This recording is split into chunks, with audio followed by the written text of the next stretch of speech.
This is the Daily Growth Discipleship Podcast. I'm Josh Havens. And I'm Chris Lambert. And we're on a journey to learn what it means to live a lifestyle of discipleship. We're so glad you're joining us today, and we hope that as you set aside this time for God, that He will help you grow today in the everyday moments of life. And today on the podcast, we're going to be talking to Adele about how to cultivate a desire to practice the spiritual disciplines so we can grow in our relationship with Christ even more. One of the ways that this conversation gets started off is how Adele got interested in the spiritual disciplines and really how many types of spiritual disciplines there are. Adele has an MA from Gordon Conwell Theological Seminary and has worked in Christian ministry for over 40 years. She and her husband Doug currently work at High Rock Church in Arlington, Massachusetts. As a certified Enneagram instructor, they enjoy resourcing spiritual leaders and pastors through spiritual direction and teaching the Enneagram. Adele is the author of Spiritual Disciplines Handbook, Invitations from God, and the co-author of True You and Women and Identity. She's also the co-author of Spiritual Rhythms and the Enneagram, a handbook for harmony and transformation, which is due out this spring. Previously, Adele and her husband co-pastored Redeemer Community Church in Needham, Massachusetts, and she was formerly pastor of spiritual formation at Christ Church in Oak Brook, Illinois. A retreat speaker and trained spiritual director, she has taught courses at Wheaton College and Northern Seminary. In the early 1970s, she helped pioneer student work with the International Fellowship of Evangelical Students in Southeast Asia and in the Middle East. She has also worked with the InterVarsity Christian Fellowship in New England and Canada and with the International Fellowship of Evangelical Students in the West Indies and South Africa. One of the things that's so fascinating to me is that spiritual disciplines can be used to meet certain needs in our life for certain seasons and periods. So sometimes we need to practice spiritual disciplines in order to boost something. There's a good wind going on. Other times we need to practice a spiritual discipline to sort of rein our natural desires back in, the way that we might fast to learn self-control. But at the end of the day, in order to practice a spiritual discipline long term, we have to have a desire. And like Adele said, a true desire to practice a spiritual discipline will long outlast any ought or should. Because walking with Jesus isn't a measuring stick upon which we have to meet a certain requirement, then we become good Christians. Walking with Jesus has to flow from a deep desire within our hearts. And that's what we're going to be talking about how to cultivate in today's episode. When did you first become interested in the spiritual disciplines? Have you always been a person that was drawn to them, or did you have to develop this through ministry experiences or a particular time in your life? I grew up in a Christian home that had spiritual practices that I was taught. I didn't ever know they were spiritual practices. It was, this is what Christian children do. This is what Christian teenagers do. This is, so I don't think I understood the whole purpose of spiritual practices until Richard Foster's book came out in 1977, Celebration of Discipline. That was sort of the first foray into the spiritual formation world. And it sort of rocked my world. And I thought, oh my goodness, this is the whole field that I don't know much about. And that was the beginning of the journey for me, 1977. Yeah, and his book is a favorite of ours as well. I think he's introduced more people than anyone I know to this practice, and particularly of the contemplative practices I know, because that there's a lot of stigma around that. Even still, I think there can be a lot of stigma around the contemplative disciplines. So can I say something about that? Yes, please. Because I heard something recently that really makes sense to me. We often put the contemplative and the active discipline. There's a tension there, a tension between doing and being. And we have people who really are activist doers, and they look at the contemplatives and say, well, you're sitting on your hands. This is just narcissistic navel gazing.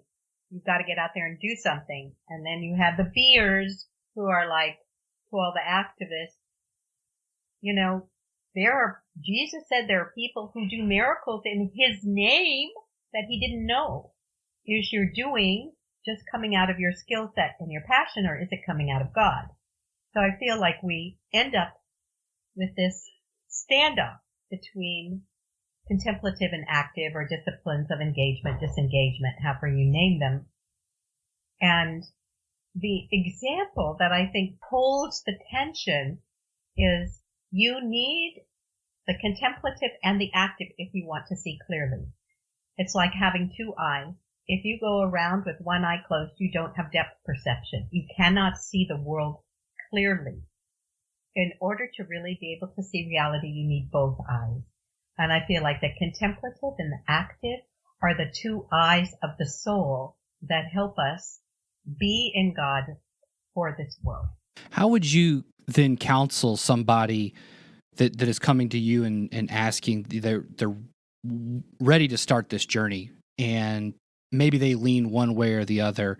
Do you point them in the direction of disciplines that better fit their action or contemplative, or do you go the other direction first?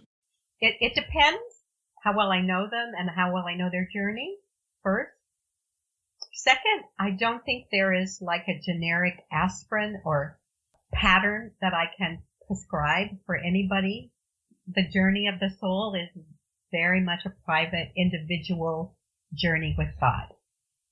And so in the Spiritual Disciplines Handbook, I start with desire, because I think this is where Jesus starts. He continually asks people, what do you want me to do for you? What do you want? What do you need? What is it that you want? What are you asking me? And I believe that for every spiritual hunger, for every way in which we hunger and desire God, there is a spiritual practice.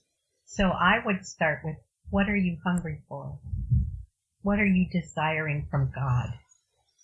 Where is the veil between you and God the thinnest? Some of those questions, so I had an understanding of their journey. And I've got to say, your questions are spot on in your descriptions of the desires, because when I first got the book and I was looking through this, you simply say, and I'm going to ask you about this in a second, but you simply say, look over these phrases and which one identifies with you the most, like which one jumps out at you. And then you have us go and sort of look at those desires that fall in that area. And I immediately felt that sort of yearning, that desire in my heart, that I'm drawn towards one or two in particular. And it's what I found over the last few years of my life to be very true, is it's like, yes, that is actually exactly what I need or have been pursuing all of this time. And so you organize the spiritual disciplines and the Spiritual Disciplines Handbook around the acronym WORSHIP. That's where you list out the phrases that you have people first list or go through and read and choose. How did you come up with that acronym, or why did you structure the book based on that acronym? I knew that one of the spiritual practices is this sense of that they can be empty. They can be rote. They can mean nothing. And that spiritual practices, in a sense, don't have to make you know God. So I kept thinking, what makes a spiritual practice open somebody to God, and when does it not? What is it? And that's where I came up with, I tried a number of different words, but I thought, ultimately, it is about worshiping God. And if a practice opens you to worshiping God and it meets some soul hunger in you, well, God bless you, go there. God's going to meet you there. I like that, because even though, like you talk about Richard Foster's way of organizing the disciplines, or the way Dallas Willard does is very helpful for, breaking them down in different ways, your way really captures the heart of what the purpose of these disciplines are for. And you make it very clear that the disciplines are a means to an end. They're not the ends in and of themselves. But looking at it with this acronym of worship, and then I think again, just going through the process of reading your book and incorporating these practices, it sort of makes the means the end, because it's so, you can't help but escape that idea of, I'm doing this for a purpose. I'm doing this to connect with my Creator, with Jesus, my Savior. Which is totally different than the contemporary culture's emphasis on self-help and becoming a better person. Right. Because if you participate in spiritual practices for the sake of becoming a better person, I think you've missed the point. Yep, absolutely. And so you have this idea that you're talking about. I look at it as the context in which you sort of center these disciplines, and that is it constantly comes up in your introduction when you say keep company with Jesus. What does that mean? What do you mean by when you say keep company with Jesus? Well, these are the wonderful words from Matthew 11 that Eugene Peterson translates. Are you burnt out on religion, tired? Keep company with me and you will recover your life. It's just these wonderful words that we talk about. Do you have a relationship with Jesus? And, what does that mean? A relationship with Jesus. Does that mean I prayed the prayer and said, Jesus, come into my heart? Well, that may have started something, but has anything followed that has given you a relationship? Or we can say, well, I have a date in my Bible when I was converted. And I would say keeping company with Jesus is being converted every day, because there's a million things for us to be converted from and to. And so it's this active, ongoing engagement with somebody who is present and desiring my own transformation as much as I am. So how do we cultivate the desire to want to keep company with him? You talk about it at one point that a desire will keep us coming back to keeping company with Jesus more than any ought or should could ever do. The thought just occurs to me, like, how do you cultivate that desire? I really believe that part of desire is I ask for a hunger and desire for God. That if you want to know God, why wouldn't you ask for more of God and to know God better? So I ask for desire. I also try to put myself in places that fuel desire. So for me, that can be many places. It could be nature that fuels my desire for God. It could be scripture reading. It could be music. It could be a number of these disciplines that actually catch my soul on fire. And so I try to keep myself in places that keep me burning. And I found that, again, Josh and I like to talk about this, but one of the things that has been so helpful for me in sort of stoking that fire is actually my failures.